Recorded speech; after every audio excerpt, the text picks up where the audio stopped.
John, when talking about the durable power of attorney, one thing that always escapes me is how broad they are. They're not just limited, in fact, to just medical decision making. How far does that durable power, or how far can it go? You're absolutely right. A durable power of attorney in Florida is not limited to just medical decisions. They're actually the term I would use is plenary, which means full. They cover the full range of decisions that the person could make if doing it himself or herself. Other than somebody, a doctor coming in and saying, I need a decision on what medical care, what else would go into somebody's designation to say the powers that they could have? A durable power of attorney, one of the things that we frequently see is, a son or daughter being appointed to help out a parent. They can perform banking transactions. They can perform real property transactions. They can effectively sign in any situation where the grantor, the parent in that case, would have been able to sign for himself or herself.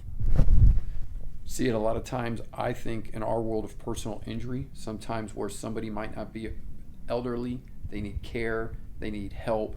A lot of times it comes to a situation of who's going to make these decisions for the person. That's absolutely true.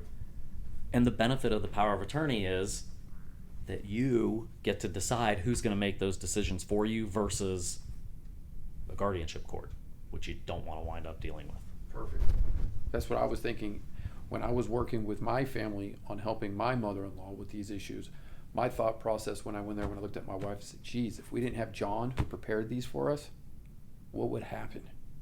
If you didn't have a medical, I think of families fighting. I think of people saying, hey, we don't have this in place, and now we have an issue. Maybe somebody, a loved one who comes down with dementia, that comes down with Alzheimer's, and now what happens when we don't have these in place?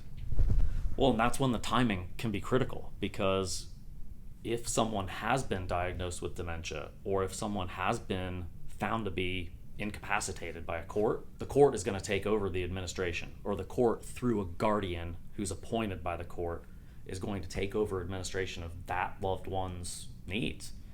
And honestly, we've talked about it before. I have done a fair amount of guardianship litigation in my day, and it gets ugly. We've had situations where loved ones have been absolutely excluded from visiting with parents, grandparents, siblings, children. It's crazy.